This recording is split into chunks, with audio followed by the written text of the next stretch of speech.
What's up, guys, and welcome to another edition of Let's Talk. We haven't done one of these in a while. I'm Frizzy. I'm Kentucky. And, today we're talking about Avacyn Restored spoilers. They've started putting up the card image gallery. Cards are up there. People are getting excited. A lot of talk. And, what do you think of the set so far?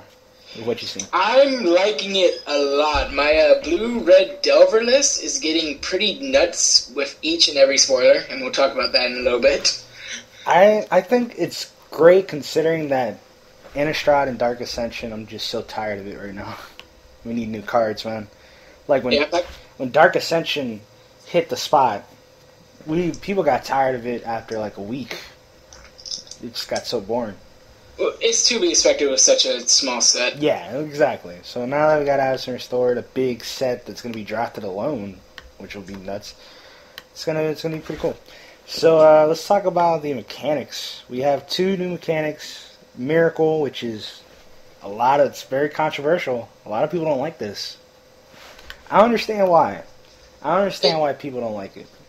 It's because of legacy purposes. That's the big thing. I don't play Legacy or any of the old constructed whatever categories there, but I'm fine with Miracle. It's just like it's whatever the Miracle is. Like, first of all, Miracle is an effect that needs to happen, like morbid. You know, like you're not going to get it all the time.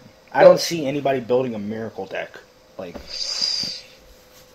me either, but, well, first, let's explain what Miracle is, for those of you who are really confused right now. Miracle is a new keyword that allows you to cast some instants and sorceries for little mana when you draw them. In other words, if you draw a Miracle card, right beside the keyword Miracle is going to be whatever the cost is. You pay that cost, and you have to play it immediately, right?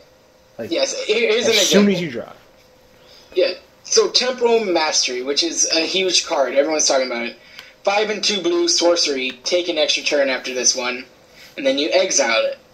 But the Miracle cost takes it down to 1 any blue. And Miracle reads, and I quote, "You may cast this card for its Miracle cost when you draw it if it's the first card you drew this turn." Yeah, so you can't even like Thought Scour into it after you drew it. Yes. After Or you drew think a card. twice. Yeah, or think twice. You have to draw it right at your upkeep in your draw stage. You have to. So for information, not for example, if you think twice at the end of your turn, and you were to draw this card, you would not be able to play the Miracle no, box. you can, because that's the first card you're drawing. Not the end step, because no, not in the end step. No, I thought you meant like. Oh, excuse me. I thought you meant like Ponder. Like, the Miracle is pretty nuts with Ponder because you could set it up. Like, that's pretty nice. But yeah, Miracle, it's an effect that needs to happen first, and chances are it's not going to happen often. So it's not going to be a player in Standard, but look out for it in Limited and Legacy. Like, it's going to be pretty funny when the first guy that dies to the Miracle red card. What the hell? That card. Because now that's just pure luck at its best right there. You can't do nothing about that. So right, let's go into the second mechanic, the more interesting mechanic. Real quick though, Miracle, thumbs up or thumbs down? For limited purposes, thumbs up. For standard purposes, thumbs down. Yeah, I don't care. I could see the Miracle red burn card being the standard. But yeah, I think if any card is going to get to standard, it's going to be the Time Warp. Maybe. We'll see. Soul Bond is another new mechanic. Soul Bond. Basically, if a card has Soul Bond on it, which is usually a creature, you play it, and then you pair it up with another creature, and both those creatures have an effect. So that's a little like... I've never had...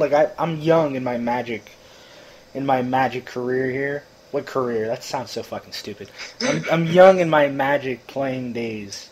And I've never had, that sort of mechanic. Because they've had this mechanic before. It's just named differently, I guess. Am I right? Isn't there something like this? I think so. Like allies or whatever. But, yeah, this is weird. This is going to be something I'm getting used to. What do you think about it? I mean, I like it a whole lot more than, the Miracle. It's more interesting than Miracle.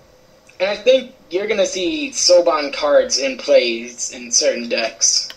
Yeah, I'm not sure what decks, but there's going to be some out there. It's, I haven't heard anything about Soulbound, like anybody up in arms about it, because the effects are usually kind of minimal. I mean, I don't mean minimal like they're useless, but like, it's just flying. One gives like double strike, and there's another one that gives like death touch. Yeah, that's the green one actually gives death touch, which surprised me. And then they have, to go with the Soulbound, they have instants that, like, if your card's paired up with somebody, the other one gets that too, which is kind of cool. He's talking about Joint Assault. It's instant, target creature gets +2/+2 until end of turn. We'll get there. We'll get there. God. Okay. Alright. So let's get on to the cards. That's what the people really want to talk about. Look at me jumping the gun. Jumping the gun. First, I'm definitely a pro at these podcast things. God. First and foremost, I think I want to talk about the Planeswalker, because this is big. This just came down today, I think. I'm not too sure, because it's not on the card image gallery. We're like CNN over here. Breaking news. Breaking magic news. Well, come on. We're like pretty late on this, because I just found out from ITFC stream. Go check him out. But shut up. Yes, Tamiya. Sounds like an island mayo. Tamiya, the Moon Sage for 3 and 2 blues. Planeswalker. I'll put the card images up on the screen so you guys can see it.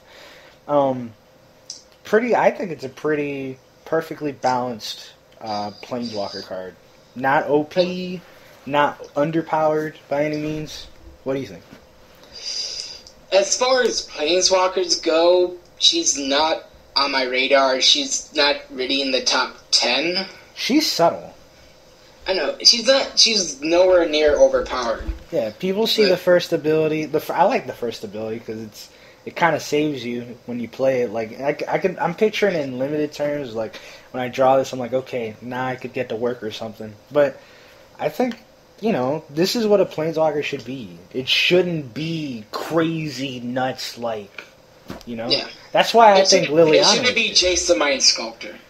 Or our Sorin, I think. Even though Sorin's not like the greatest. Yeah, Sorin was held back by his colors, black and white. Yeah, in limited though, you just like once somebody drops down a Sorin, it's GG. You can't do nothing about that. Like, yeah, it's crazy. But this one I think it's perfectly done. It doesn't have defense. It doesn't spit out a guy. It does tap down a guy, which is nice. Yeah, it technically has defense because it will tap down there. Its ultimate though is unbelievable. The more I look about it, the more I think what you're going to see a lot of is dropping this down turn 5 and immediately doing her -2 ability. I could see that. Yeah, you try to get the card advantage early. I think that's why it's great that it's just -2. I mean, I think if it was my pick, I'd make it a -1 because it's not. Well, no, excuse me, because card advantage is like the best you can want. Especially when you're talking about turn 5, they probably have 3-4 creatures, so you're drawing probably 3-4 cards. It's pretty good. I think a lot of control decks would want to. I mean, not that I think that control decks would want this in their deck, but if they did, they probably just want to use the -8 immediately and get back whatever kill spells, vapor snags, whatever they want. If you're playing control, you would much rather have Frost Titan or Grave Titan, but when those cycle out, I could see this actually being in a deck. Yeah, it's possible. I think I just think it's perfect. I think it's perfect because when somebody drops us down, I'm not going to be like, oh, like, I'm going to be a little worried. I'll be like, okay, I can handle with that. I can deal with it. It's not going to kill me immediately. And the good news is, this is the first of 2, guys. Oh, there's 2? One more Planeswalker coming out. Oh, wow. I didn't even know that. Alright, so let's get on to the cards. Enough of the Planeswalker talk. We'll start with the white cards. These white cards, pretty good. The one that I'm staring at first here is Angel Jubilation. Yeah. Obviously, they're trying to force white-black down your throat, but for 3 white, do you really want to play this in a white-black deck? Like, it may be a good sideboard, but... excuse me, I'm not even reading this right. It says other non-black creatures you control. Okay, but still, for 3 white, it's like... The main part of it is that players can't pay life or sacrifice creatures to cast spells or activate abilities. Yeah, so like, for the months that it's out, this is going to be pretty good against Birthing Pod. Oh yeah, that's right. Oh wow, this is like a big fuck you to Birthing Pod. Yeah, that's all it's going to be used for. I had a buddy. We were playing a constructed standard last Friday. He ran into 3 Birthing Pod decks in a row, and just each and every time he just like, fuck Birthing Pod, fuck Birthing Pod. This is bullshit. Fuck Birthing Pod. Like it's a good deck. He was like complaining that it was OP. I was like, really, guy? If it's OP, how come it's never in like the top 10? I mean, if you want to beat it, burn one of their creatures. Like, seriously. But the Angel, yeah, fuck Birthing Pod. Just like the Gravedigger's Cage, fuck Burning Vengeance. Fuck that card. Yeah, Angel Jubilation. But the 3 white really just like kind of ruins it. Like, you can't really play for that. Angel of Hope, Avacyn Angel of Hope. That card, honestly, I think kind of sucks. If you're playing EDH, go nuts, but it's not going to see any play. Well, yeah, you're right. EDH, yeah, probably gets play. I think it's just, like, in Limited, obviously, it's your bomb. Yeah. But, like, this shit gets Tragic Slipped, Vapor Snagged, like, Mana Leaked. It's not good. Not good in Constructed. Never going to see Standard. Won't see the light of day. So, let's start... Yeah, go ahead. It may go in a Birthing Pod list, but even then it's a stretch. No, it's Birthing Pod, like, I haven't seen a Birthing Pod deck that wasn't green-black. I've seen, there's been a green-black splashing white for that bitch, what's her name? The one that gives +2/+2 and -2/2. Elision. Yes, I've seen deck lists that splash that card. It's actually pretty good. Yeah. Oh, no, it's a great card. I mean, if you're going to splash, then you probably splash for that, but... I think Avacyn, Angel of Hope, doesn't see the light of day at all. Yeah. It's pretty bad. EDH thumbs up, everything else, big thumbs... No, a middle finger. Yeah. That's better. Let's talk about the first Miracle card on the list here, Banishing Stroke. What do you think about it? I mean, I like it for Limited. Even for Constructed, it may see play. It's a 6 mana, get rid of a dude. It's not that bad. It's a 6 mana, get rid of a thing. Except land. Thing. Like, you get rid of the Rune Chanter's Pike, I guess. I'm just naming off cards that I see in Standard all the time. Like Rune Chanter's Pike, get rid of Oblivion Rune, get rid of whatever big problem they have. Get rid of Birthing Pod? Get rid of Birthing Pod, which I'm pretty sure is a card. No. These are both, like, neck and neck on which ones you'd play. I mean, if you could play it for the Miracle cost and you could do it consistently, then that's pretty cool, but... Yeah, it's not... I don't think it sees Standard play. I think it's okay in Limited. Only if you could play it for the Miracle cost. It's really good in Limited. Yeah. But it only puts it... That's the thing, though. It's 6 mana, put it on the bottom of your library. So they can get it back. Yeah, they can shuffle it, but... You know... So it's not all that. It's okay. And here we go. We got a Flicker card next. Cloud Shift. Exile target creature you control, then return that card to the battlefield under your control. Pretty good trick. Right? End step, whatever is Claustrophobia. Exile that, bring it back. If you're running Mind Control for some reason, exile that Mind Control dude. It comes back under yours. Battlefield with no mind control. Yeah, seems good. Well, it's only target creature you control, so if they mind controlled your thing, you couldn't do it. Yeah, but if you mind control their dude, you can exile it, bring it back, and it's technically yours without the mind control. You sure it works like that? Mm-hmm. Yeah, because exile mind control reads, you control target creature, or something close to that. Yeah. So you control it, so then you can exile it, and it comes back under your control. Man, I'm gonna have to get a ruling. Hopefully somebody in the comments will say that, because... Judge. Judge. This card's good, but whatever you do not do it with Gravedigger's Cage. I'm pretty sure Gravedigger's Cage blocks it. So... I'm not too sure on that. I think it does, though. It's a confusing card. Yeah, I think it's good, though. I think it's good. It's good for tricks. Strictly tricks, that's it. Maybe a decent sideboard card.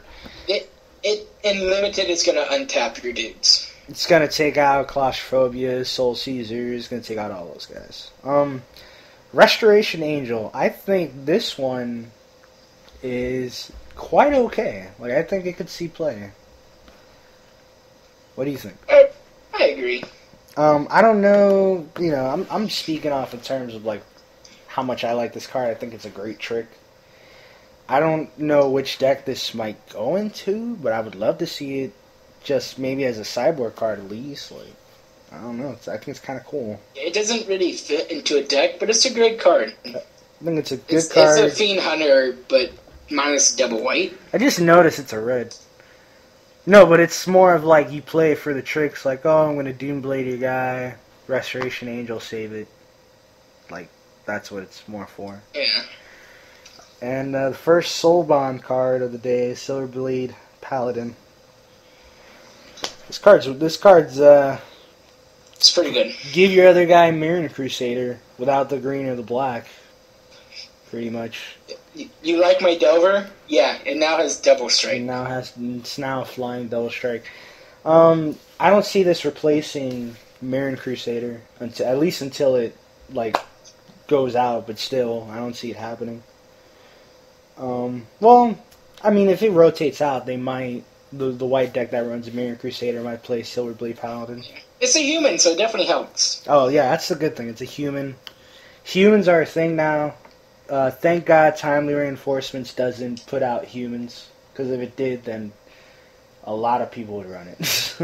Yeah. Oh my God. A lot of people still run it. I play with my red deck, and if I run into so many people that just main deck Timely Reinforcements, and that fucking pisses me off. Alright, so on to blue. This first card I don't believe we need to talk about. It's never gonna see play. Arcane Melee Enchant. Well, yeah, we're gonna show it. Arcane Melee Enchantment. Instant and sorcery spells cost 2 less to cast. So your mana leak costs 1 blue. What else could these be good with? I don't fucking know. Your Incinerate is now a Lightning Bolt. Your Incinerate's now a Lightning Bolt. Your Increasing Confusion costs less. So if you had 8 land, you could cast it for 10. But like, yeah, this isn't all that great. The best part about the card is the flavor text that tells you how bad it is. Let's see. I'm looking through all the rares and the whites, and so far, from what I see, this could be the first card that's not a first pick. Like, Angel is almost not a first pick, but it depends on what pack it is. Arcane Melee in a pack with whatever is still not a first pick. Yeah. It's pretty bad. Latchseeker. Basic 3/1 spirit that's unblockable. I was going to say, why don't you give it flying instead of unblockable? Would that be better? And why is it an uncommon, too? That's what I don't get. You think it should be a common? If it's not going to fly, yeah. Well, no, because it's unblockable, so it's already got evasion. Oh. Yeah. Oh, okay. That's what I was saying. I think I'd rather it be 2 and a blue, a 3/1 flyer, instead of 1 and 2 blue, and it's unblockable. Yeah, I would agree. I think it'd be better. It's still a decent card, I guess.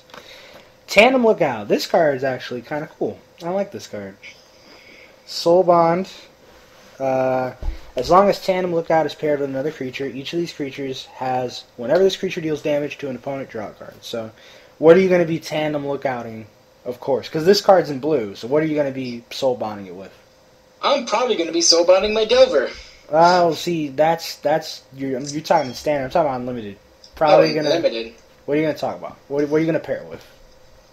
Silverblade Paladin isn't a bad idea. No. Well, you'll draw 2 cards, which is cool, but you'll draw 2 cards I'm off. talking about draw 2 cards off. I see. I'm asking you because I don't know the fucking name of the card. It's the hexproof unblockable guy. Oh wait, Invisible Star? Invisible Star. Yeah, it's pretty cheap. Bam. There you go. Draw a card every turn. Yeah. This is like Curiosity, but it's not an enchantment. No. For limited, you do it to your Latchseeker, I guess. I like your idea of putting it on the Silverblade Paladin, though. Draw 2 cards, or 4 cards if they have no creatures out there, but... Okay. Temporal Mastery. This card is a little... it's, So, man, it's... Woo... This is dangerous right here. This is a card that you will see get printed, and a week later will be banned in Legacy. Are you oh, well, you know about that, so I'm not going to even stretch out in that course. But this card here, I think, was perfectly made. 5 and 2 blue. The miracle cost is 1 and a blue. Take an extra turn after this one, exile Temporal Mastery. And you gotta exile the card, so you can't Snapcaster it back. Yeah. But by the way, it costs 7, so it's not like you can want to play it again. But I think for now, because I don't know how it's gonna look after the cards come out and we start playing with them. It seemed perfectly balanced in my eyes. I mean, Miracle's the controversial effect now, but I have no problem with this card. Yeah, even for 7 mana, it's not out of the realm of possibility that you play it. Yeah. Like, let's say you're running blue-black control. I mean, turn 6 Grave Titan, attack with him, then play Temporal Mastery doesn't seem that bad. Yeah, that's one. I'm just thinking, like, in terms of, like, you lose to this because they played it for the miracle cost, Like, because if you're going to bring up the cards, right?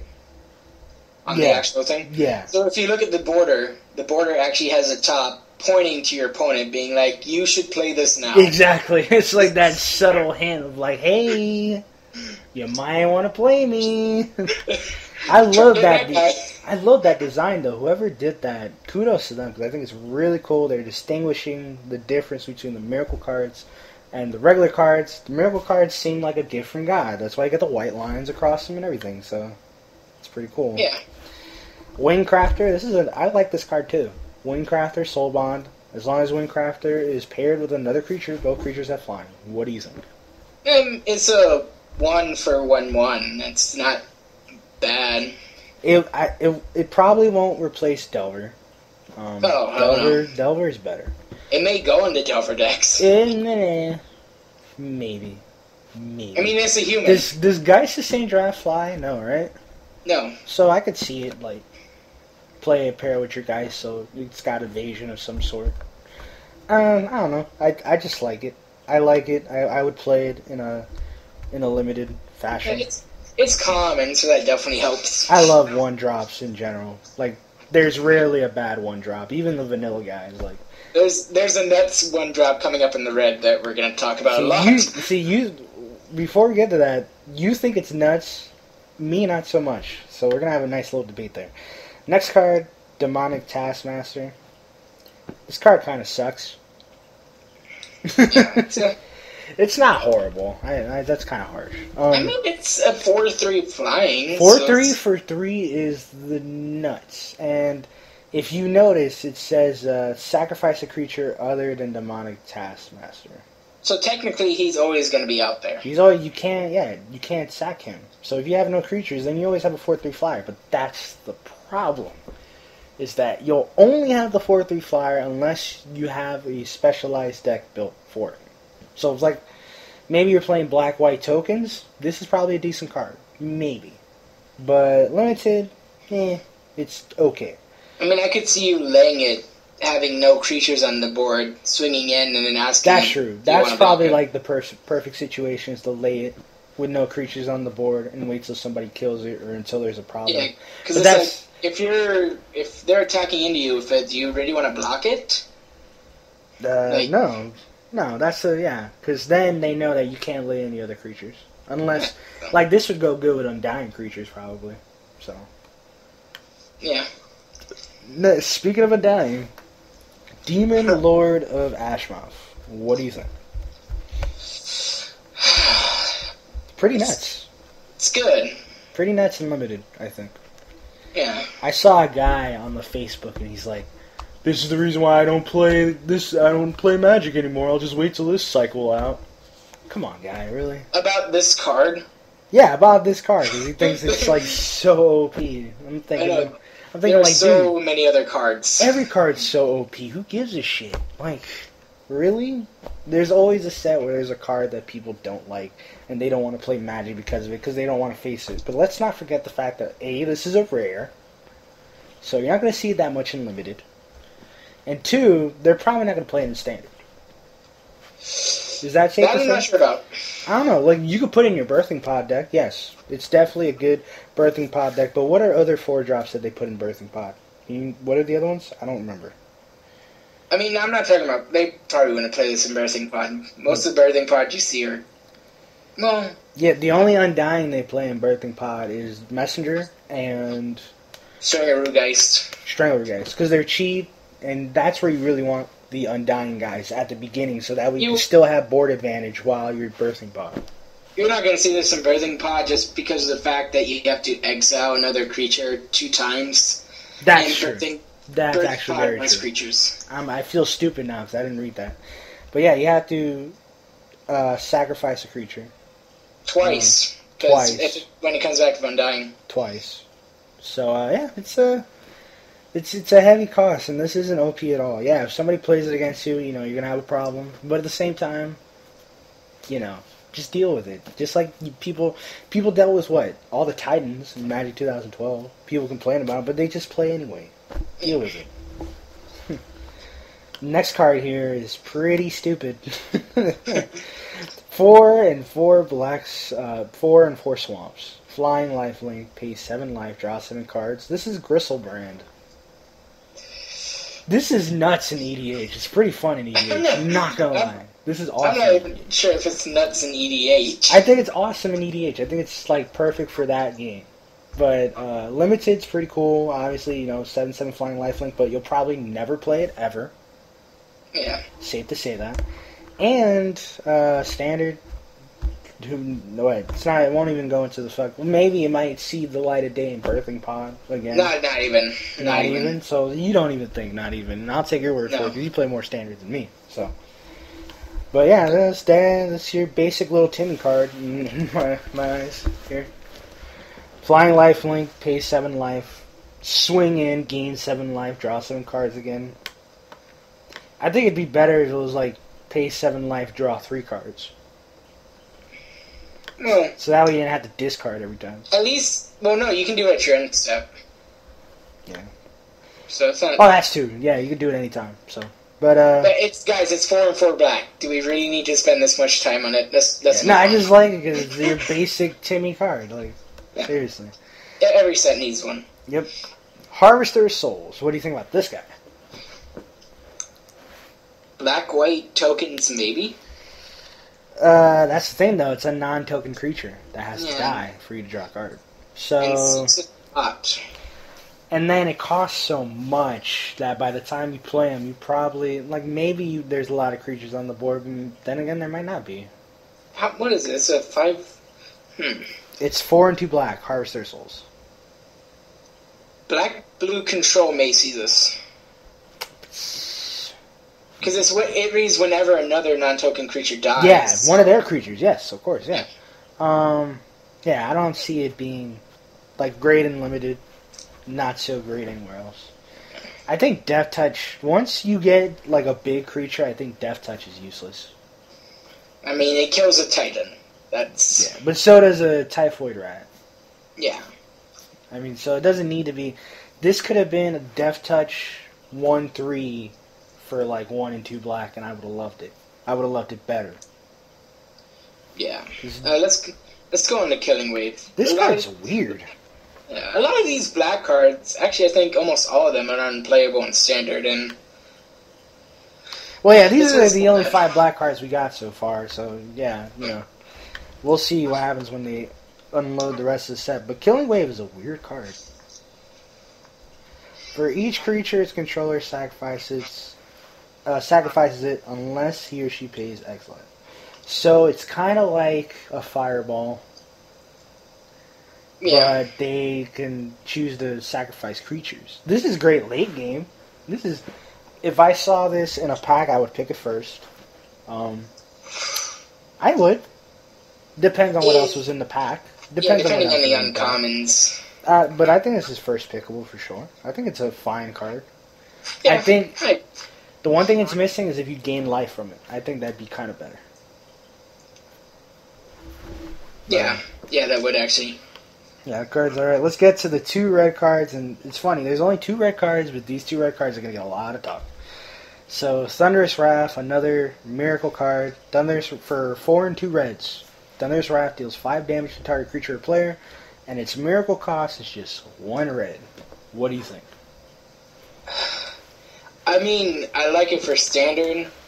I'm always a huge fan of the Goblin Grenade minus the Goblin part. Yeah. It's still an effect that has to go off. So, Yeah. Anybody that's like complaining, like, oh, that's kind of cheap, and, come on. First of all, the effect has to go off. It has to go off. And if you see this in your opening hand, you're instantly sad. You're the saddest person. I may run this as a one-of in my Burning Vengeance deck, just because I run Ponders, but... Yeah, blue-red, I could see this maybe getting some play because you could ponder into it, but, it's a good card. It's definitely a good card. It's fucking insane. Okay. Here is the most controversial, excuse me, let me take that back. Let me start that over. This is one of the most talked about cards, because people are going nuts over it, and I don't see why people are going nuts over it. Vexing Devil. Why is this card good? Alright, well, let's read it first. Whenever Vexing Devil enters the battlefield, any opponent may have it deal 4 damage to him or her. If a player does, sacrifice it. And it's a 4/3 for 1. Alright. So look at it this way. You're either paying 1 mana for a 4/3 creature, Yeah. or you're paying 1 mana for 4 damage to their face. See, this Either is... way you go. And to that I say, Vapor Snag, Mana Leak, any kill spell, and this is only one better than a Bump in the Night. And do we play Bump in the Night? We don't even play that shit in Limited. I play that shit in Limited. Yeah, not often. That's like your 23rd card. He's like, should I put in a Bump in the Night? How about a Ranger's Guile? Like, you don't know what to put in. Vexing, I don't think Vexing Devil, like, it's good in Limited. It's pretty decent Limited. But, by the way, they wouldn't be able to mana leak it because it's so red. Just want to point that out. Why? But at a time... Well, no, later in the game, yeah, you can't mana leak it. But I'm just saying... And earlier in the game, because it's going to be a turn 1, so either they're going to have 1 blue or they're going to have no lands. Yeah, but if you don't see this, if you don't play this turn 1, then you're not happy. And I would play a turn 4, and it's still pretty good. Yeah, 1 for 4 and a 3, but again, like, that 4 has to get through, and, like, that's it. If the 4 is not getting through, this card's not good. That's why... it's not getting play over Noble at all. It's not getting play over Fire Slinger, in my opinion. I disagree with that. I don't like this card. It's good. It's not great. I don't see it being in standard. Maybe when Furnace Scamp would have to rotate out, I think, for it to even have a chance. I'd rather have Furnace Scamp. We'll put this on video. Frizz is saying this card will not reach standard. I am saying it's going to be a major player in standard. Mine is not that much of a stretch. Yours is a stretch. That's going to be a major player? I don't know about that. Leave in the comments what you think about this card. It's going to be interesting to see it. There's going to be some up and down battles. So let's get to the green cards. Crater Hoof Behemoth. Big standard dumb green guy. Pretty balls nuts if you could play it. It's pretty cool. It's like Overrun, but it comes with a guy, and it has haste. I think they just slapped on the haste just to make it better, because if it didn't have haste, then it would kind of be unplayable. It'd be unplayable. But it has haste, so it's kind of cool. It's a decent card. I like big green monsters, so I'll be a fan of it. Descendant's Path. Call to the Kindred remix right here. Yeah, that's pretty much the best I can say. I think Call of the Kindred is better, because Call of Kindred, I'm pretty sure you just get that creature. Right?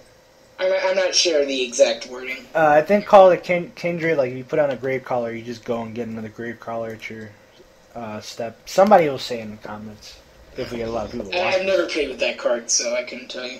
I've seen it in blue-black zombie decks, like some weird blue-black zombie decks, and I've seen it work. It's not that bad. Druids Repository. So Druids are a thing now. Who knew? Yeah, I don't know what the fuck that is. Whenever a creature you control attacks, put a charge counter in Druid's repository. Move a charge counter for blah blah blah. Add 1 mana of any color to your mana pool. That's cool, but here's the thing: it's not gonna see play because it costs 3. If it costs 1, maybe it might see play. If it costs 1, it would be Birds of Paradise. If it costs 1, it'd be amazing. Nah, it wouldn't be amazing, but it'd be pretty decent. Halgeist. I like this guy. This kind of reminds me of Halgeist is like Oxid Ridge without the battle cry.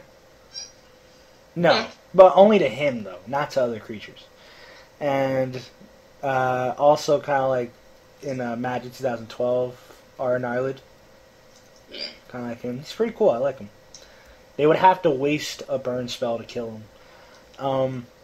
It costs 6, so that's a lot, and it doesn't even have haste. I think this card should have haste. I agree. But it does have Undying, though. That kind of helps. No, that's good. It's good, but I still think it should have haste. It goes without saying. This card is like a card that deserves haste. Like, you have Stranglerootgeist. That has haste. This is almost like Stranglerootgeist. It should have haste. For what it's worth, it's a spirit. Yeah. So if you have anything that pumps spirits. Yeah, it goes good with the blue-white guy, but I don't think people are splashing green for the Halgeist. No, it's a cool card. I like it. I think it's pretty decent. Let's move on to the card I was almost spoiling earlier. Join Us All. Nobody gives a shit about this card. No, it goes well with the Soul Bond, I guess, but it's like Giant Growth, but -1, and then 2 creatures get +2/+2. So hey, if you just need that extra damage to win the game, play that.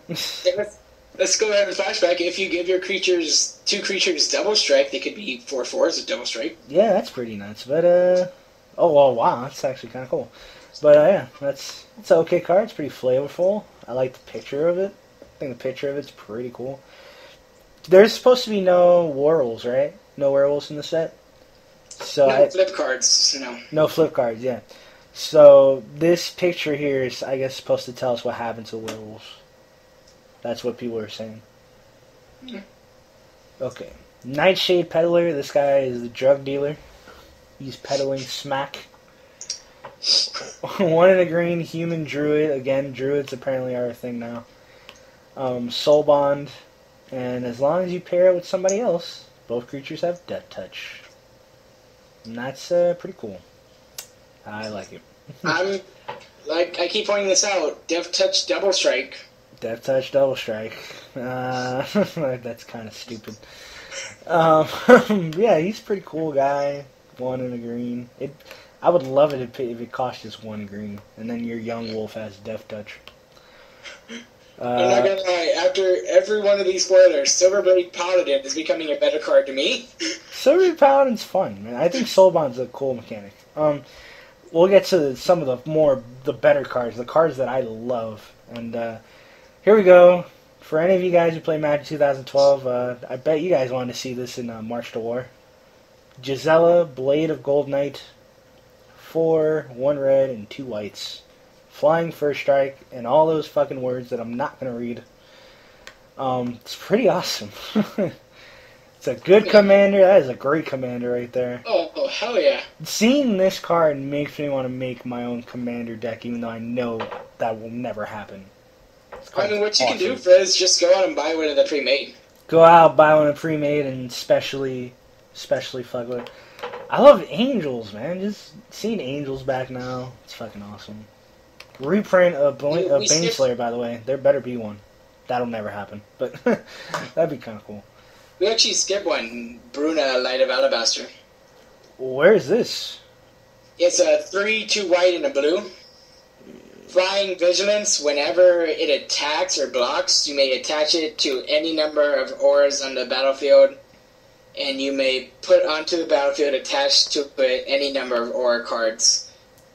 So what it's saying is you can take all your enchantments already on the board and attach it to this girl. Wow, this is where did you get this card? Because I didn't see it at all. I'm on MTG Salvation. Oh, that's where you're at. What the hell? Dude, need you on here. Well, I'll look that up. I don't know anything about that card, but I don't know, sounds pretty cool. Next one, the Sigarda, Host of Herons. I don't know what the fuck those are. 2 green, 2 white. Or 2 a green and 2 white. Flying hexproof.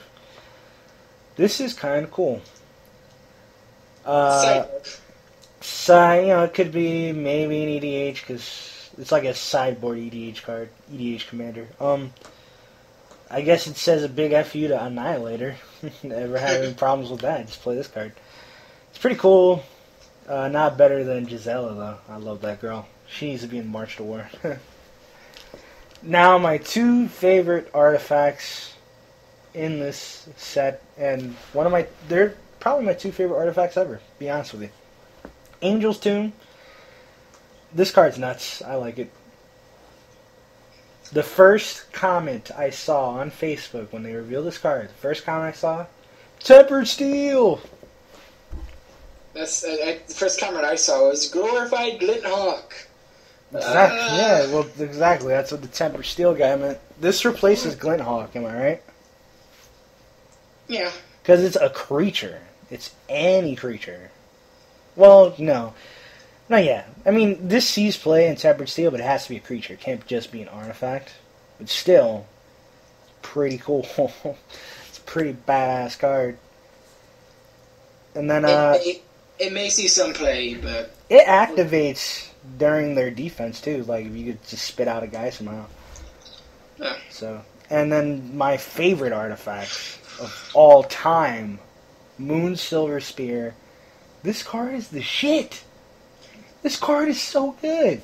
Equip for 4, your guy is now Geist-Assaying Traft minus hexproof. And it doesn't come in tapped. And it doesn't exile. That shit stays onto the battlefield. Yep. That shit's the bomb. It's so good. I could see that. Like, I'm picturing a deck right now, and it'd be white for sure, maybe blue.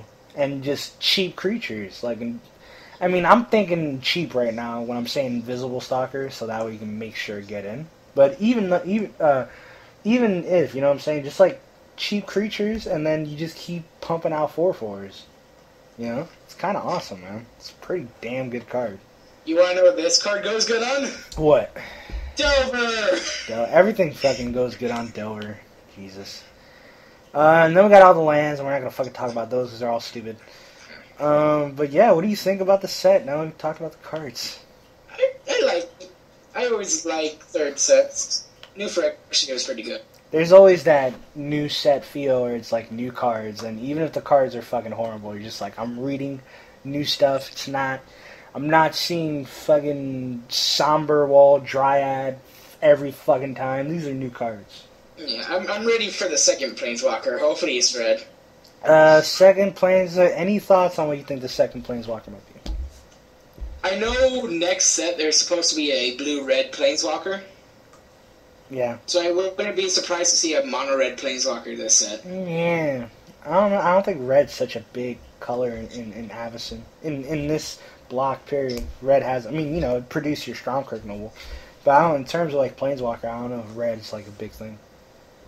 I think if it was another Planeswalker, it'd be... Since we already had the mono blue, it'd probably be a multicolor Planeswalker. But actually, because the Planeswalkers we've had so far is black-white... We've had green, and we've had mono-black, and now mono-blue. I see green-white. Like, I could guess green-white. I'd like to see a green-blue Planeswalker that had something to do with, like, a self-mill thing, because that'd be awesome. Because you know me.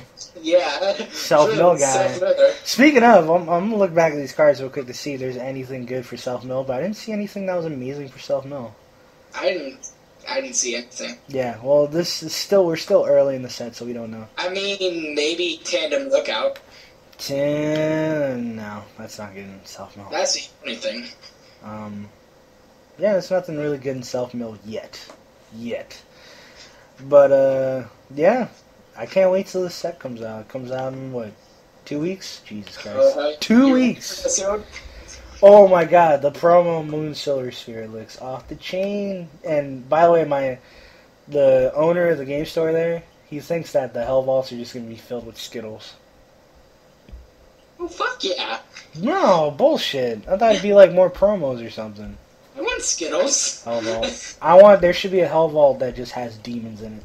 And you open it and fucking demons come out. Serious demons. You gotta run out the store and like get an exorcist. Like, it should be... The Health Vault should be filled with what's supposed to be filled. Angels and demons. There should be, like, a battle in the game store. Nerds jizzing all over themselves because there's fucking demons and angels fighting. Be crazy. So, yeah. Set's coming out soon. Can't wait. Yeah, any last words to say? Pick up your Vexing Devils as soon as you can. Pick up your Moon Silver Spears as soon as you can. Trade for... Get all the promos. Just get all the promos. Yeah. Alright, anyways, I'm Frizzy, and... I've been Kentucky. Yeah, you're a little late on that. Anyways, peace out, guys. Have a nice day. Peace.